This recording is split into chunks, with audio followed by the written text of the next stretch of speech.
होगा। साथ ही साथ नए जो BS6 के वाहन होते हैं या फिर जो इलेक्ट्रिक ईवी वाहन है या फिर जो CNG वाहन है, उनकी खरीद पर राहत जरूर दी गई है। एक बड़ा फैसला है, एक बड़ा कदम है ये पर्यावरण को ध्यान में रखते हुए, क्योंकि जो वाहन पुराने हो गए हैं उनमें ज्यादा धुआं निकलता है, उनसे ज्यादा पोल्यूशन होता है। और यही वजह कि सरकार ने ये जो फैसला है वो लिया है। पुराने ट्रकों को और बसों पर अब कार्रवाई होगी, उन पर रोक रहने वाली है दिल्ली NCR में। कुछ जानकारियां आपकी टीवी स्क्रीन पर रखते हैं और ये जानकारी संबंध में ही है कि NCR में पुराने कमर्शियल वाहनों पर कार्रवाई, NCR में पुराने ट्रक बसों पर कार्रवाई होगी। बताइए, 1 लाख से ज्यादा पुराने ट्रक बस NCR से बाहर होंगे। साथ ही साथ प्रदेश सरकार ने ही इस संबंध में अधिसूचना जारी भी कर दी है।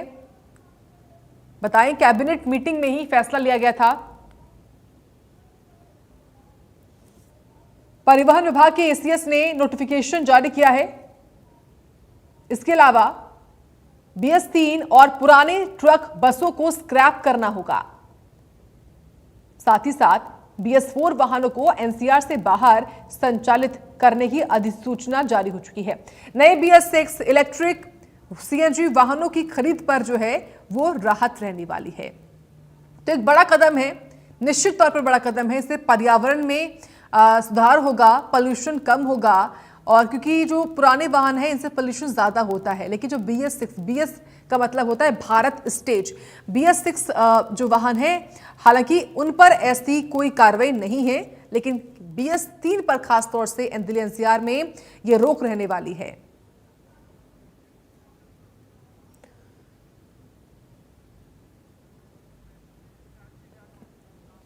चलिए और जानकारी हम लेते हैं। इस वक्त मेरे साथ सहयोगी फरीदाबाद से ब्यूरो चीफ पूजा शर्मा जुड़ चुकी हैं, उनसे अधिक जानकारी हम लेंगे।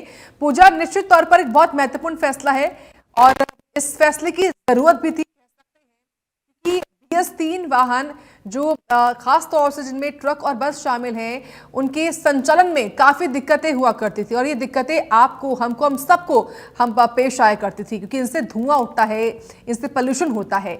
इस फैसले के बारे में क्या जानकारी है, उसका इंप्लीमेंटेशन क्या माने आज से हो चुका है? देखिए साक्षी, NCR को प्रदूषण मुक्त करने की दिशा में इसे बड़ा कदम माना जा रहा है, क्योंकि BS3 और जो पुराने बस और ट्रक हैं, अब उनको स्क्रैप करना होगा और साथ में जो BS4 वाहन है उनको NCR के बाहर संचालित करना होगा। यानी सीधे तौर पर कहें कि अब वो पर्यावरण को लेकर सरकार पूरी तरह से गंभीर रुख अपनाए है तो शायद गलत नहीं होगा, क्योंकि ये एक बहुत बड़ा निर्णय है। ताकि, क्योंकि माना जाता है कि जो पुराने डीजल वाहन होते हैं वो प्रदूषण को लेकर जो है काफी नुकसान, प्रदूषण को लेकर उनकी स्थिति बहुत खराब होती है, प्रदूषण फैलाने में उनका अहम योगदान होता है। तो ऐसे में इसे एक बड़ा कदम सरकार की तरफ से माना जा रहा है। साथ में NGT की गाइडलाइंस को पालन करने में इसे अहम कदम माना जा रहा है। हालांकि इसका जो असर है वो पर्यावरण को की दृष्टि से देखें तो पर्यावरण संरक्षण की दिशा में एक बेहतरीन कदम होगा, लेकिन अगर लोगों की दृष्टि से देखें तो छोटे ट्रांसपोर्टर्स पर इसका असर पड़ेगा, क्योंकि एकाएक जिस तरह से ये निर्णय लिया गया है, इसके बाद उन्हें नए वाहन खरीदने होंगे तो उन पर आर्थिक जो है उन्हें आर्थिक चुनौतियों का सामना करना पड़ेगा। साथ ही साथ इससे परिवहन लागत भी बढ़ सकती है, उसका जो अप्रत्यक्ष तौर पर उसका जो बोझ है वो जनता पर पड़ सकता है, माल ढुलाई महंगी हो सकती है। इसके ठीक है साथ पूजा, मैं आपको सरकार रोक के रही लिए हूँ, आपके पास हम आएंगे और जानकारी भी आप जी। दीजिएगा। फिलहाल इस वक्त गुलशन ग्रोवर जुड़ रही हैं, जो कि साउथ हरियाणा ब्यूरो चीफ है, उनका रुख कर लेते हैं। गुलशन, बताइए, गुरुग्राम साइबर सिटी में खास तौर से हमने देखते हैं कि हर साल जो पोल्यूशन है अक्टूबर के महीने में काफी ज्यादा होता है, लेकिन ये बड़ा फैसला, क्या जानकारी? देखिए, बिल्कुल हरियाणा सरकार की तरफ से जो कैबिनेट की बैठक में फैसला लिया गया है, ये दिल्ली NCR के लिए खासकर हम कह सकते हैं कि जो बढ़ता पॉल्यूशन है उसके लिए अब राहत भरी खबर हो सकती है, क्योंकि BS3 वाहनों को लेकर जो सरकार ने अब कदम उठाया है कि जिसमें ट्रक हैं, बस हैं, अब उनको स्क्रैप करना होगा और उसके बाद जो BS4 वाहन है उनको दिल्ली NCR से बाहर करना होगा, चाहे उसमें बस है, ट्रक है या गाड़ियाँ हैं। और जो अब नए इलेक्ट्रिकल वाहन है या CNG वाहन है उनको अब सरकार जो है सब्सिडी देने जा रही है। तो एक बड़ी राहत के तौर पर हम कह सकते हैं हालांकि गुड़गांव का जो एयर क्वालिटी इंडेक्स है वो आए दिन हम देखते हैं कि 400-500 पार जो है वो नज़र आता है, और यही वजह है कि जो BS3 वाहन है उनकी वजह से भी पॉल्यूशन जो है बढ़ता हुआ नज़र आता है। और इसलिए अब जो BS4 वाहनों को अब दिल्ली NCR से बाहर करने की जो बात की जा रही है उससे ज़रूर अब इस दिल्ली NCR पर फ़र्क पड़ेगा और ज़रूर पॉल्यूशन पर इसको लेकर फ़र्क पड़ सकता है।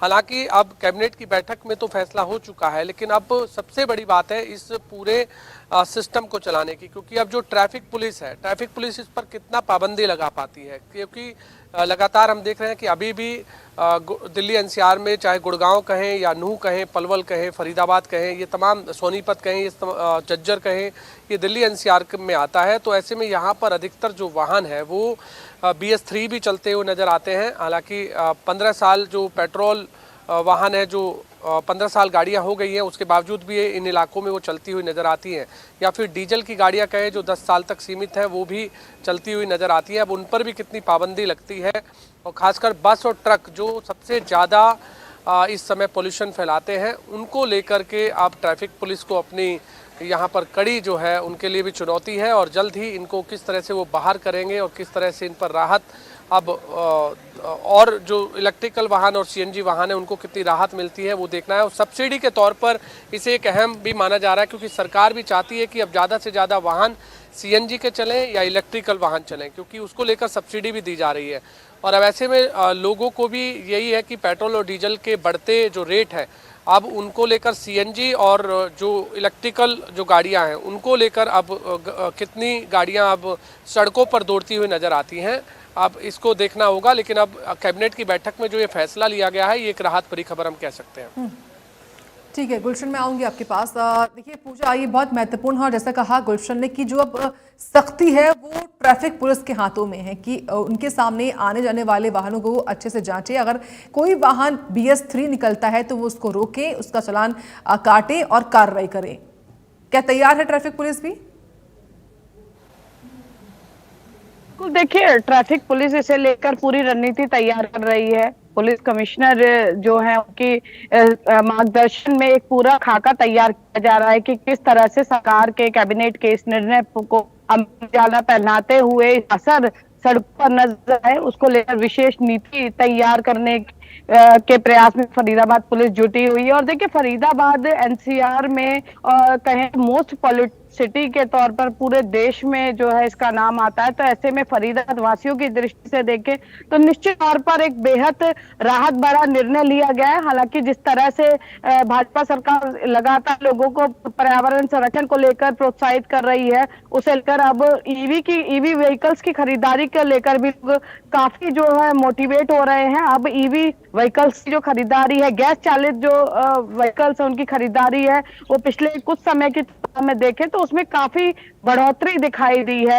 तो ऐसे क्योंकि फरीदाबाद देखिए औद्योगिक नगरी है, गुरुग्राम की हम बात करें तो यहाँ हर साल जो है कई महीने ऐसे होते हैं जिसको ग्रैब का दर्द जो है लोगों को झेलना पड़ता, खासकर उद्योगों को काफी परेशानी होती है। तो ऐसे में जब AQI लेवल कम होगा, इस तरह सरकार के जो गंभीर निर्णय पर्यावरण संरक्षण की दिशा में लिए गए हैं, निश्चित तौर पर इसका प्रत्यक्ष और अप्रत्यक्ष रूप से सब लोगों को लाभ मिलेगा। क्योंकि सबसे ज्यादा जरूरी है कि हम एक स्वच्छ वातावरण में, एक प्रदूषण मुक्त वातावरण में सांस ले सके। और सरकार, हरियाणा सरकार इसको लेकर लगातार प्रयासरत है। पर्यावरण संरक्षण की दिशा में लगातार साक्षी इस कदम उठाए जा रहे हैं। ये लगातार सरकार उसी दिशा में है ताकि जो पर्यावरण संरक्षण है वो हो सके और हम सभी लोग एक सुरक्षित वातावरण में सांस ले सके और कोई बीमार भी ना पड़े, क्योंकि काफ़ी केसेस आते हैं जब ऐसे प्रदूषण फैलता है तो। लेकिन गुलशन, ये बताइए इम्प्लीमेंटेशन होना कब से है और क्या कोई सजा का प्रावधान भी है? ये कोई जानकारी है क्या इस गजट नोटिफिकेशन में? देखिए, बिल्कुल अभी जो कैबिनेट की बैठक में ये फैसला लिया गया, उसके बाद एक नोटिफिकेशन जारी किया जाएगा तमाम जिलों को, जिसमें ये जो जानकारी दी जाएगी कि जो BS3 जो वाहन चल रहे हैं या ट्रक चल रहे हैं या बस चल रही है और गाड़ियां चल रही हैं, उनको या तो जब्त किया जाए या उनका स्क्रैप किया जाए। क्योंकि सबसे पहले सरकार चाहती है कि जिनके पास भी ये वाहन है वो खुद ही स्क्रैप करवा लें, ताकि अगर कोई भी ट्रैफिक पुलिसकर्मी यदि उन्हें पकड़ता है तो फिर उसके बाद वो जब्त हो जाएंगी। तो फिर उनको भी नुकसान होगा, क्योंकि वो फिर स्क्रैप नहीं कर सकेंगे।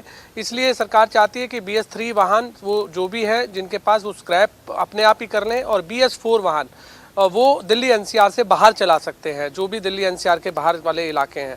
अब ऐसे में जो जानकारी है कि जो नोटिफिकेशन है वो जल्द ही जारी होगा हर ज़िले में, और जैसे ही ज़िलों में जारी होगा तो तमाम जिम्मेदारियां जो है वो जिला प्रशासन पर आ जाएंगी, ट्रैफिक पुलिस पर आ जाएगी, और ट्रैफिक पुलिस फिर इसको किस तरह से लेती है, कितनी सख्ती इस पर बरतती है, वो एक सबसे बड़ा चुनौती जो है वो ट्रैफिक पुलिस के लिए भी होगा। क्योंकि दिल्ली NCR में 1 लाख से ज़्यादा वाहन हैं जो इस समय भी जो BS3 और BS4 वाहन चल रहे हैं। हालांकि पहले भी इसको लेकर के ट्रैफिक पुलिस ने पाबंदियां लगाई थी और उसको लेकर सख्ती बरती थी, लेकिन उसके बावजूद भी हम देख रहे हैं कि लगातार सड़कों पर दौड़ते हुए ये वाहन नजर आते थे। अब सबसे बड़ी चुनौती उनके लिए भी होगी जो छोटे ट्रांसपोर्टर हैं, जिन्होंने छोटे ट्रांसपोर्टर के पास ये गाड़ियां हैं। अब वो गाड़ियां अब नहीं चलेंगी तो उनको या तो CNG गाड़ियां खरीदनी पड़ेंगी या EV गाड़ियां खरीदनी पड़ेंगी, और उससे जो है यहाँ पर उनको आर्थिक बोझ जरूर जो है वो पड़ने वाला है। और सबसे बड़ी बात, यदि 1 लाख वाहन जो ये कम हो जाते हैं जो सड़कों पर इस समय दौड़ रहे हैं BS3 और BS4, उसके बाद जो नए अब जब वाहन लोग खरीदेंगे, लेकिन उससे पहले जो अभी इस समय जो ट्रांसपोर्टेशन चल रहा है, क्योंकि उद्योग नगरी है गुड़गांव भी, यहाँ पर ऑटोमोबाइल कंपनी भी है, हर तरह की इंडस्ट्री है, और ऐसे में माल ढुलाई का काम जो है रोजाना चलता है। यदि वाहनों की कमी होगी तो निश्चित तौर पर किराया जरूर बढ़ेगा, और ये किराया भी उन्हीं लोगों पर फर्क पड़ेगा जो लोग जिनका जो माल है वो ढुलाई हो रहा है, जिनका उतरना है या चढ़ना है, उन पर भी फर्क पड़ सकता है। तो एक लोगों को भी इसका सामना झेलना पड़ सकता है, लेकिन सरकार की तरफ से बड़ा राहत, बड़ी खबर जरूर है कि बड़ी राहत है। गुलशन, आपका बहुत धन्यवाद। पूजा, आपका बहुत धन्यवाद, विस्तार से आपने बताया इस बड़ी खबर के बारे में, किस तरीके से सरकार ने जो नोटिफिकेशन जारी कर दिया है जिसके तहत BS3 जो वाहन है वो दिल्ली NCR में संचालित नहीं हो सकते, केवल BS4 वाहन जो है वो दिल्ली NCR से बाहर चल सकते हैं। लेकिन जो अनुमति है दिल्ली NCR में चलने की वो है केवल BS6 वाहन को, इलेक्ट्रिकल व्हीकल्स को। देखने वाली बात है कि इनका इंप्लीमेंटेशन किस तरीके से होता है। फिलहाल झज्जर का रुख करते हैं, जहां से सहयोगी जगदीप सिंह जुड़ रहे हैं। जगदीप, इस बड़े कदम को लेकर, इस बड़े फैसले को लेकर कितनी तैयार है झज्जर की ट्रैफिक पुलिस या प्रशासन भी, क्या खबर पूरी? देखिए, आपको बताना चाहूंगा कि फिलहाल जो है सरकार द्वारा फैसला लिया गया है, अधिसूचना भी जारी कर दी गई और जल्द ही जो है हर जिले में नोटिफिकेशन भेज दिया जाएगा। लेकिन बावजूद इसके अभी तक की बात करें तो जुलाई के महीने में, जून के महीने में करीब 200 के करीब पुराने वाहन, खास करके 2 व्हीलर्स हम कह सकते हैं, जो कि 15 साल पुराने थे, वो झज्जर पुलिस ने पहले से इंपाउंड किए हैं। और लोगों से बार बार अपील भी की जा रही है कि जिनके पास BS3 है या 15 साल जिनके पूरे हो चुके हैं, उन वाहनों को लोग खुद से स्क्रैप करवा ले, क्योंकि पुलिस अगर उन वाहनों को इंपाउंड करती है तो मालिक को बड़ा नुकसान होगा। और जिस प्रकार से हरियाणा सरकार की अभी अधिसूचना जारी हुई है, तो उसके बाद से तो ये एक्शन और कड़े तरीके से लागू कर दिया जाएगा, क्योंकि BS4 वाहन जो है वो NCR से बाहर चल सकेंगे, और BS3 वाहन हो, बसें हो, ट्रक हो, जो भी है, उनको स्क्रैप करवाना अनिवार्य कर दिया गया है। तो ऐसे में जिनके पास भी पुराने वाहन, उनको वो सड़क से हटाने होंगे, या तो उनको खुद स्क्रैप कराएं। अगर पुलिस उनको पकड़ सकती है तो मालिकों को नुकसान भी इस चीज का बड़ा झेलना पड़ेगा, क्योंकि NCR में या दिल्ली में जो कह सकते हैं कि BS6 वाहन जिनको बोलते हैं, BS6 इलेक्ट्रिक या CNG, सिर्फ वही वाहन चलेंगे। तो ऐसे में पुलिस विभाग जो है पूरी तरह, और प्रशासन जो है पूरी तरह तत्पर है, तैयार है कि जैसे यदि सूचना जारी होती है जिला मुख्यालय पर, जैसे यदि सूचना भेज दी जाएगी, उसके बाद से ये कदम और सख्ती से उठाया जाएगा। क्योंकि सड़कों पर पुराने वाहन जो खासकर जो बस हैं, ट्रक हैं, यानी हम कह सकते हैं कि कमर्शियल व्हीकल्स जितने भी हैं जिनमें बोझा ढुलाई का काम होता है, वो एक बड़ी चुनौती है, क्योंकि प्रदूषण जो है पहले ही बहुत ज्यादा रहता है। और इन पुराने वाहनों से, जो डीजल वाहन है पुराने हो चुके हैं, उनसे प्रदूषण की मात्रा और ज्यादा बढ़ती है। तो ऐसे में सरकार का जो है यह अधिसूचना जारी होने के बाद से बाकी जितने भी वाहन, लाख भर से ज्यादा वाहन अभी भी जो है वो सड़कों पे पुराने दौड़ रहे हैं, तो उनको जल्द से जल्द हटाया जाएगा। और झज्जर अगर जिले की बात की जाए तो पुलिस और प्रशासन पहले ही इस काम के लिए मुस्तैद है। और महीने भर से करीब, अगर जून की बात करें तो जून में मैंने बताया जैसे 200 वाहन के करीब इंपाउंड अभी तक हो चुके हैं, लेकिन ज्यादातर इनमें 2 व्हीलर्स हैं। तो लगातार पुलिस जो है वो लगी हुई है, और अधिसूचना जारी होने के बाद ये और भी सख्ती से कदम उठाया जाएगा। ठीक है जगदीप। सचिन कौशिक भी जुड़े हुए हैं, सोनीपत से हैं। सचिन, आप बताइए, प्रदूषण को कंट्रोल करने के लिए जो कदम सरकार उठा रही है, इसको लेकर क्या तैयारी है सोनीपत में? जी बिल्कुल, देखिए जो सरकार के द्वारा एक कदम उठाया गया BS3 जितने भी जो ट्रकें हैं, बस है, वो सभी जो है बंद कर दिए गए हैं। वहीं पर नोटिफिकेशन जारी कर दिया गया है कि जो ट्रक होंगे, जो बसें होंगी, उनको बंद कर दिया जाएगा। NCR के अंदर उनको एंट्री नहीं मिलेगी और जो एंट्री लेगा पुलिस के द्वारा उसको पकड़ लिया जाएगा और सीधा उसको स्क्रैप किया जाएगा। वो जो नुकसान होगा वो सीधे तौर पर मालिक को होगा। और अगर आपको गाड़ी दिल्ली के अंदर लेके जानी होगी तो आपकी BS4 होनी चाहिए, उसके बाद वो गाड़ी एंट्री मिलेगी। लेकिन जब उसके बाद नोटिफिकेशन जारी हुआ तो BS6 जो है, BS6 को ही सिर्फ एंट्री मिलेगी और जो इलेक्ट्रिक वाहन होंगे उनको एंट्री मिलेगी। जो BS4 जो है वो भी बंद किए जाएंगे। उसके बाद पहले भी ये मुद्दा उठा था जहां पर ट्रक यूनियन के अंदर जो ट्रक के मालिक थे या जो कमेटी के मेंबर्स थे, उनके द्वारा भी यहाँ पर लगातार हड़ताल की गई थी। ट्रक जो है बंद कर दिए गए थे क्योंकि जो टैक्स दे रहे थे वो टैक्स भी डबल कर दिया गया था। जहां पर पहले वो टैक्स 2100 रुपए था, वो सीधा 4000 के करीब पहुंच गया था। और कहीं ना कहीं उनकी जेब पर ही मार थी और ये इसको लेकर उनका पहले भी विवाद रहा था। अब जो सरकार के द्वारा ये दोबारा नोटिस आए हैं कि जो BS6 की गाड़ियां होंगी, जो इलेक्ट्रिक वाहन होंगे, सिर्फ उन्हीं को एंट्री मिलेगी। और इसी को एंट्री को देखते हुए सरकार भी पूरी मुस्तैदी के साथ अलर्ट मोड पर लगातार चेकिंग जो है इसके द्वारा की जा रही है। जो भी वाहन जो BS3 मिलेगा उसको स्क्रैप कर दिया जाएगा या उसको इम्पाउंड कर दिया जाएगा। और अगर इम्पाउंड होते हैं तो सीधे तौर पर ये मालिक को नुकसान है और मालिक ठीक को है, नुकसान होगा तो मालिक उसको बचाने के लिए पहले भी बिल्कुल कर सकता है। जी ठीक है। जगदीप सिंह आपका, सचिन कौशिक आपका बहुत धन्यवाद जानकारी और अपडेट्स के लिए। बढ़ते हैं आगे रेवाड़ी से खबर। रेवाड़ी में कैबिनेट मंत्री राव नरवीर का बयान सामने आया है। वाहनों की रोक पर उन्होंने प्रतिक्रिया दी है।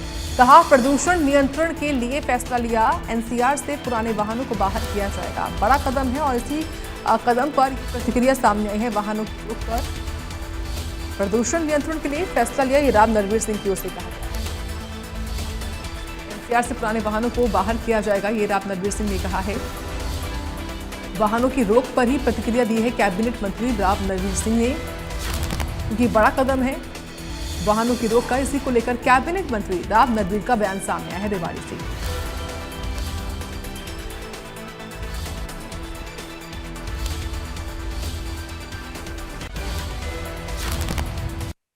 भी हटा रहे हैं और इस पे हमने सब्सिडी भी दी है और कहा है कि भाई जो पुराने वाहन हो गए, क्योंकि उनसे धुआं ज्यादा होता है, प्रदूषित होता है, उनको भी आहिस्ता आहिस्ता हम खत्म कर रहे हैं। हम कोशिश कर रहे हैं कि जो ग्रीन उसकी इंडस्ट्री है वो यहाँ आए, कम से कम पोल्यूशन फैलाए। और पर्यावरण महकमा भी समय समय पर इसकी निगरानी करता है, चाहे एयर क्वालिटी हो चाहे वाटर क्वालिटी हो, दोनों की हम समय पर गणना